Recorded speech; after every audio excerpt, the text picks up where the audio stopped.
Welcome to the Nature Advantage podcast, where we explore how we can become more distinctive by nature. As we become more habitually connected to technology, we become more disconnected from nature. Yet history shows many of the greatest leaders, inventors, and artists make nature a habit to find energy, clarity, and innovation. I speak to Grammy Award-winning musicians, Wall Street Journal best-selling authors, business leaders, athletes, and living legends you may have never heard of to discover why making nature a habit has been an integral part of unleashing their potential and how it can help unleash yours as well. Are you ready to discover your nature advantage? Let's dive right into today's conversation. So how did I come up with this whole concept of the Nature Advantage podcast? What is it? What is it all about? Well, I think the way that it can best be told is by sharing a little bit of my own personal backstory. As we go through this show, we're going to have the chance to really unpack just different advantages, different ways that students of human excellence have actually worked to collaborate with nature in very, very different ways. I don't mean that they went and they ran away and they escaped to the forest for 15 years not speaking with people. I'm talking about the little tiny micro habits that they've formed, that they've adapted, that have charged them in ways, and that have given rise and allowed them to level up in ways that they could truly grow their own genius, their own potential, and tap into that. As we kick off with episode number 1, I wanted to share a little bit about my own origin story, about how I got back onto a path of the rebirth of human potential. As you can tell, today I'm a firm believer that collaborating with nature can get us onto the highway to human excellence, and that it truly does serve as an advantage, that nature is an advantage for us to cultivate human excellence. So who am I? I'm Darren Virassammy. I'm a cold water plunging, bass playing, deep breathing, nature loving, scuba diving, stand-up paddleboarding, dad, husband, entrepreneur, and now podcast host. I'm the co-founder of a company called 34 Strong, based in California, that creates great places to work. I'm a future TEDx speaker. I was supposed to have my talk in July of 2020, but with everything taking place with COVID, that has gotten moved out now. I'm also a program facilitator at the Victor Wooten Center for Music and Nature. Personally, I am fascinated by building organizational cultures where people are valued for being valuable, and we can play to their strengths. We can create workplaces where people are engaged. I love unleashing human potential in anyone interested, and I love studying those who are traveling the highway of human excellence. I like to figure out what are the micro habits, what are the little things that they do, so we can adapt some insights that can be applied in all of our lives. I love to take their insights and apply those into my own life, and that's how we've gotten here today with the Nature Advantage, to share some of those simple techniques, some of the wisdom that's taken place, so that you can simply change the way that you're experiencing life by perhaps finding techniques that work for you. So I have to confess, everybody, for many years, I was none of these. I was actually so far from any of these, you would have never pictured that I would have ended up doing some of the things that I've talked about here and really focusing on them as some of the key areas of my life. Entrepreneurship was definitely not in my cards. I was checking the boxes, right? Going to school, getting your bachelor's degree, getting your master's degree, and then working and climbing the corporate ladder, only to find that maybe it was leaned up against the wrong wall. I came to find out that success wasn't climbing the ladder and moving up to that next promotion, only to find out that it wasn't leaned up against a wall of happiness. But that was a pretty messy process for me. In July of 2012, my daughter was born, and that would change me permanently, like I know that experience has for many people when they first meet their child and they become a parent for the first time. Now, here's what was fascinating, was the week after Kira was born, I went back to work. So I had that first week off. Now my work involved me commuting nearly 100 miles one way to get to work. So there was many mornings I was leaving before she was even awake, before my wife was even awake. And I was commuting to a job that I didn't love, that I was actually highly disengaged in, but I had gotten really good at. I was a senior project manager for a commercial construction company and didn't love it. So on this particular drive back to the office, right, I'm heading back out there and I'm commuting across what's called the Richmond-San Rafael Bridge. And it's a beautiful morning. The sun was just rising as I'm crossing this bridge before 7 o'clock in the morning. And I might have been a little sleep deprived, with my daughter not quite sleeping through the night 1 week in to her life. All I can remember was the sound of the big rig blaring its horn at me as I fought to regain control of my truck. My front right-hand tire blew out and I swerved in front of this big rig, missing it by inches. I don't know why things didn't end worse, but somehow I regained control of that vehicle. I wasn't hit. The big rig didn't lose control and didn't end up swerving and crashing into anybody else that was on the bridge that day. My front tire had blown out. It was completely shredded. There was nowhere safe for me to change that tire. So I was able to get off the bridge, just driving it, just destroying the tire and the wheel even more and more, just kind of hobbling off the bridge for about the next 1.5 miles. And I drove the additional mile all the way to my office that was there. I was shaken by the experience, but I knew I had to be resilient. I knew when I stepped into that office, I would have to just jump right back into the sea of everything that I had missed over the course of the past week. So I got into the office after I'd collected my thoughts and composed myself. I got a few compliments, congratulations on the birth of my daughter. People were very excited to hear about her. They were sorry to hear about my experience with my tire blowout. But before I knew it, I was deep into the throes of the life of commercial construction and all of the issues. I came to find out that over the past week, I'd missed these near life-altering, complete changes to humanity that had taken place in all of these complete crisis situations. You know, like needing to repaint one single piece of baseboard in a store that was in the toilet room because it was slightly the wrong color. And that had gotten into the place where people were saying very old things to each other.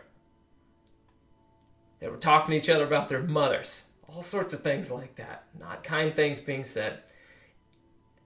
And it was really not a pleasant time and a pleasant experience to go through.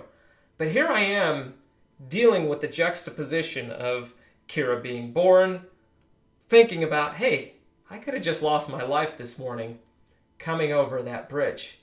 And here's the thing. Even though I had that fear, I was shaken by that moment, as I stepped back in that office, I did what I did every day. I put on my body armor and I stepped right back into the day. And it wasn't energizing. It wasn't exciting. And before I knew it, I had missed yet another potential wake-up call in my life. That change was needed. And I jumped back into that sea, and over the course of that day, I got my tire repaired, started dealing with all of these life-altering situations of paint colors and different crisis situations that were taking place on different projects. And I moved on. And I didn't heed that warning.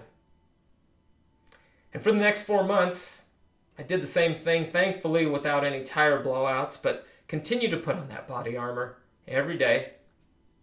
And I would look forward to the moments that I would get home and the few minutes that I would get with my daughter in the evening and my wife before putting little Kira to bed in the evening. Now in December of 2012, so about 4 months later, Kira, Lisa, and I, so Kira's my little daughter and my wife Lisa, we had the chance to just go on a family trip, and it was just the three of us. It was actually the first time the three of us took a trip together as a family. So it was actually really, for me, the first time that I was truly taking in and really relishing being a father. I didn't realize it, but it wasn't until that moment that I realized I was finally fully present with her as a dad. I didn't have people calling me. I didn't have that lingering issue late into the evening of having to get on a conference call or jump on and deal with some issue. And I could just be present.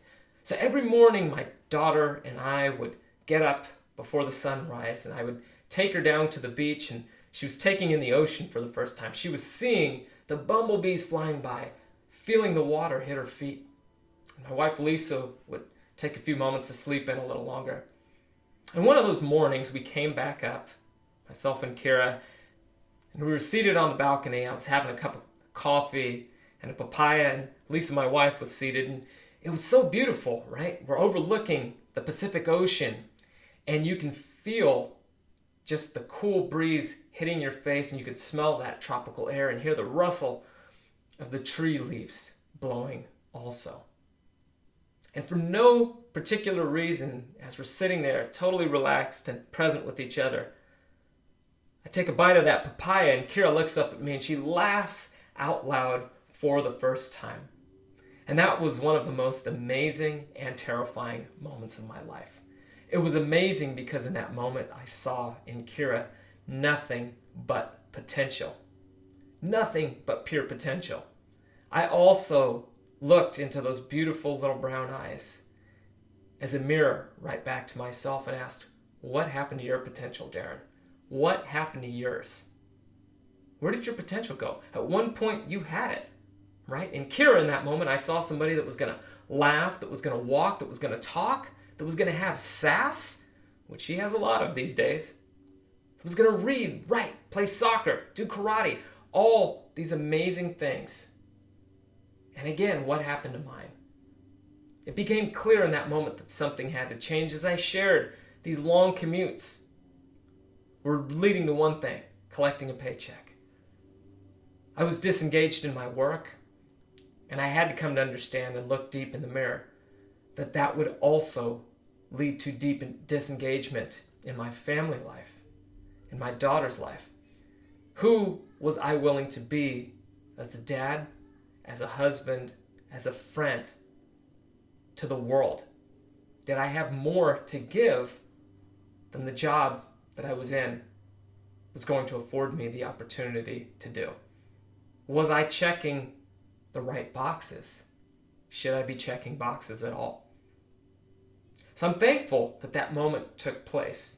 And here's the thing, for years, I told that story. In fact, that was the birthplace of 34 Strong, and within a couple months of that, I knew something had to change, and I went back from that.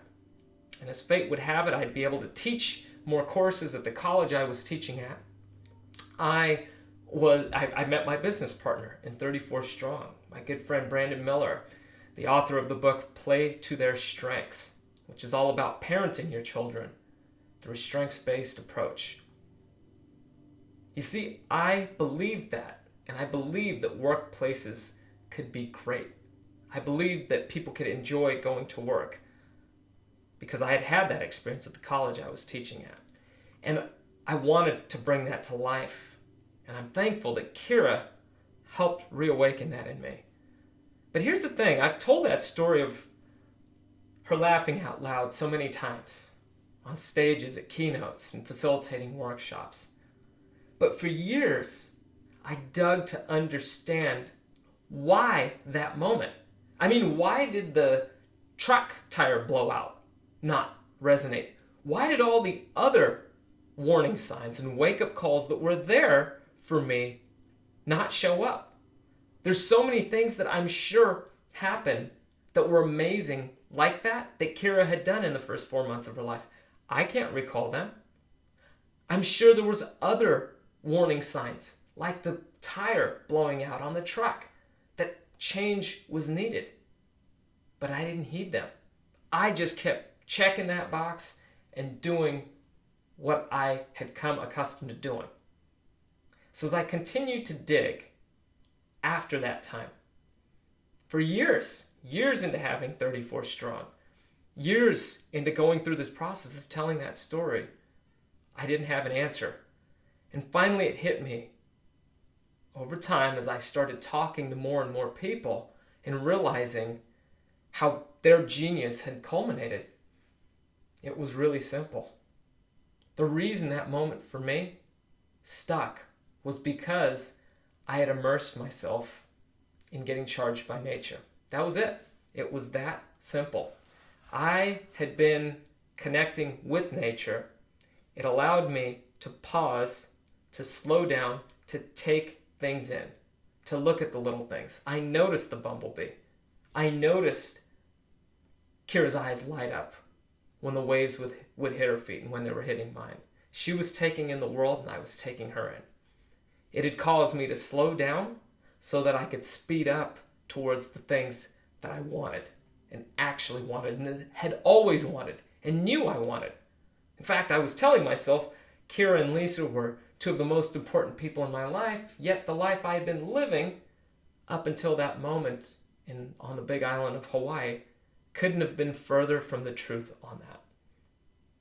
So this became clear, and I started spending more and more time just connecting outside with nature, traveling a lot. Sometimes I wouldn't be able to get outside, but just paying attention to looking out of the window even. Maybe seeing a bird fly by, just noticing it. It was practicing that presence, and nature had come to be a way that brought that out in me. And I started realizing these changes that were happening in the way that I was seeing the world, the way that I was stepping into my business and helping to lead my team. It got me aware of how I was showing up as a husband, as a father, and in so many other areas of my life. Just by taking the time to pause for nature and realizing it was always willing to collaborate. So as I learned these things about myself, I got fascinated. I got fascinated because in the work that I was doing with 34 Strong, we're all about focusing on what's right with people instead of fixating on what's wrong with them. And that's how we grow great cultures, right? So it was along the lines of playing to people's strengths, identifying what's right with them, and building upon that. So this whole season that I went through allowed me to start identifying who were other purveyors of human excellence. Who were people that I looked at and thought, wow, they're doing some really amazing stuff. And I started seeing some trends. I started seeing that some of them were really intentional, not only about the work that they were doing, whatever it might be, writing books, playing music, showing up as a strong entrepreneur or a leader, but they were really intentional, not about working on the latest productivity hack and app, but they were really intentional about stepping away and making sure they were giving themselves some time to connect with nature, to charge, to collaborate. And it was mind-blowing. I came to study people like Joseph McClendon III, who is a doctor of neuroscience. He co-facilitates events alongside Tony Robbins. I had the chance to see him speak at a Tony Robbins event. And he's known internationally as an ultimate performance specialist. And when you actually dig in deeper, so much of his work that he's done on himself for many, many decades has been rooted around his own connection to nature. He's also an incredible bass player, which is another reason we connect so well. I started looking at Victor Wooten, who I've known for many, many years. He's a 5-time Grammy Award-winning bass player. And I came to understand that so much of his work on the bass and in music has come from nature. In fact, as we'll find out in one of his interviews that we have coming up, for him, those two things are synonymous. Mike Michalowicz, one of my favorite authors on entrepreneurship, on how to actually build a business and be an entrepreneur. When you actually look at many of his books, they're tied to a very common element, and that's biomimicry. It's actually the process of looking in to different things in nature and figuring out how we can mimic those in our world. And he's been phenomenal at doing that in his books as they relate to business and entrepreneurship. So that is what I became fascinated with. I was talking with Joseph McClendon, and I want to just share a story as we get to wrapping up. And it ties into the space of simply this: we are what we focus on. Joseph tells the story many times over. And it was a situation where in his world, when he was getting his doctorate, he was doing some research on just a scenario that had been taking place in Southern California. There was a flat 2-lane stretch of road just that went through. It was straight as an arrow, and it went on for miles and miles. And what was fascinating was it was flat dirt on the side of the road. There was no dips or anything like that, just flat dirt that went down across the board. And on one side of the road, there was telephone poles, roughly every 150 to 200 yards. And there was a phenomena that was taking place that made no sense to him. And it was simply this: car accidents would take place. And when these accidents would take place, well over 50% of the cars or accidents would end with at least one of the vehicles hitting a telephone pole. And that made no sense to Joseph, because for him, the telephone poles were actually really small, and there was these great swaths of dirt. So it seems like the vehicle should have been able to have spun out and ended up hitting the path of dirt. So Joseph actually started studying the people that did survive. And he asked them the same question over and over, and what was it? What was the experience like? What did you see? How did this look? And there was a common response that he got as he was conducting these interviews. And it was simply this: Joseph, the last thing I saw coming at me was the telephone pole. And that was it. That was it. They were so focused on not hitting the telephone poles. That's exactly what they hit. And they missed seeing the wide open swaths of dirt that were right there for them the whole time.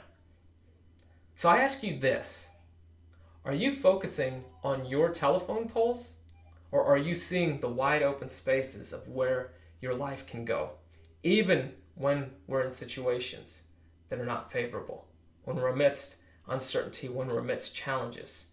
What are you focusing on?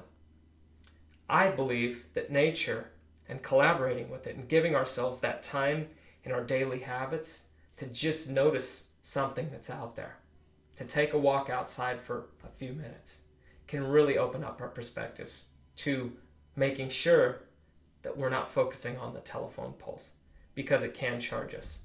Some stuff that we'll get into is, as we're moving along here, are just some of the facts around it. Right. So over time, what's really interesting, the UN had a report recently, and one of the things they found was by 2050, just in North America alone, over 82% of our population will be living outside of rural areas. We'll be living in more urbanized areas. And the whole thing is we're spending less and less time outside. There was a study at Cornell that was done recently, and one of the things they found, with as little as 10 minutes in nature, it can actually restore our problem-solving abilities, our creative thinking, right? Think about that. Those are often the things that we need to show up strong in our work and to do those pieces, but we've been conditioned to think in so many ways that I just have to do that one more task, do that one more step in the project, and we keep grinding and moving through this. And yes, we get it done, but if we paused, we might have actually gotten it done faster, more effectively. Maybe we don't have to do it again. We'll get more into the state of where things are at with our own exposure to connecting with nature and just accidental experiences. We don't even notice sometimes the fact that the sun might be rising if we're going to our car, commuting into work, because we're busy on our phone. And it's important, as we become more technologically connected, that we have that counterbalance to reconnect with nature. Because if we think of the birthplace of so much innovation that's taken place over the years that we've been around as humankind, much of our human excellence, the brilliance of technologies that we have today, was born in nature. It was born in spending time and figuring out how to mimic, to mirror experiences that we've had. And if we lose that way, we can lose our own deepest connection to the original productivity, growth, life, energy hack, which is that collaboration with nature. I'm looking forward to sharing some insights with you from some of our outstanding guests that are coming up in season 1. We've got Victor Wooten, we've got Jen Gottlieb, we've got Chris Winfield, Mike Michalowicz, and so many others, like Joseph McClendon as well, that are all coming up in season 1. They're going to share their insights about things they've learned along the way, practices they've had, and how that's helped them to level up and grow in their own genius of what they've become masters at. They're simple techniques, and I really encourage you to tune in for our next round of episodes that's coming up as we get going, so you can learn what you can do to charge yourself even further, so you can collaborate with nature and step into that nature advantage. Thanks for tuning in. Thank you for tuning in to this episode of The Nature Advantage, and for subscribing and rating and sharing the show with anyone you know who will benefit by tapping into their very own nature advantage. The Nature Advantage is made possible by our 3 incredible sponsors: the Victor Wooten Center for Music and Nature, the Cure for the Common Life podcast with Joseph McClendon III, and 34 Strong. Be sure to check out information on our sponsors in the show notes below. We want to thank you for tuning in, and we will catch you on the next episode. I'm your host, Darren Virassammy, and leave you by asking, how will you collaborate with nature this week? I'm out.